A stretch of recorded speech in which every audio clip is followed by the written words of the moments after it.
আসসালামু আলাইকুম রহমতুল্লাহ। আমরা গ্রামে বিশেষ করে এই বিষয়গুলো দেখি যে ঈদগাহ মাঠগুলো পাকা করার জন্য প্রচুর পরিমাণে টাকা তোলা হয়, তারপরে সেগুলো এটার যে সারিগুলো অর্থাৎ নামাজের কাতারগুলো সেগুলো পাকা করা হয়, কিন্তু এটা যে কতটা বড় অপচয় এবং অপ্রয়োজনীয় একটা কাজ, কিছুদিন পরে এটার অবস্থা কী হয় তা আমি দেখাচ্ছি। এটা হচ্ছে ময়মনসিংহ জেলাধীন ঈশ্বরগঞ্জ উপজেলা উচাকিলা ইউনিয়নের একটা ঈদগাহ মাঠ, যেটা 8-10 বছর আগে এরকম পাকা হয়েছিল।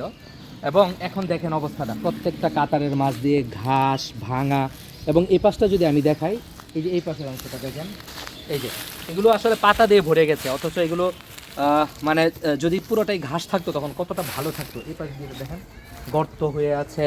এবং এখন এক দৃষ্টিতে যদি আপনি পুরোটা দেখেন, যে এই কাতার করাতে যেটা হয়েছে, যে জায়গাগুলোতে আসলে গরু ছাগল আসে বা মুরগি আসে, সেগুলো যে তাদের প্রয়োজন সারে সেটা উপরে পড়ে থাকে, সেটা মাটি হয় না।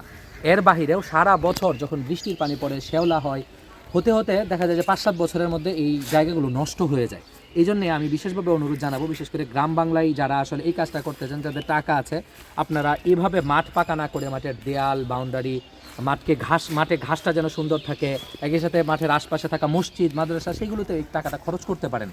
মাঠের এই খরচটা একেবারেই অপ্রয়োজনীয় এবং একই সাথে দেখতেও খুব একটা ভালো দেখায় না। আমরা যদি ঘাস থাকে সেই ঘাসের উপরে নামাজ পড়ে বা ঘাসের উপরে কোনো গরু মুরগি ছাগল এগুলোর ময়লা পড়ার পরে সেটা যেভাবে মাটি হয়ে যায়, এই পাকার মধ্যে কিন্তু সেটা হয় না। এই জন্য এই বিষয়টা আমরা একটু খেয়াল রাখবো, অযথা অপ্রয়োজনে এই টাকাটা খরচ না করে। আমি অনেকগুলো মাঠ দেখেছি, সব জায়গায় একই অবস্থা।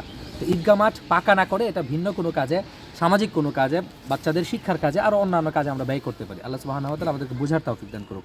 আমিন। আসসালামু আলাইকুম।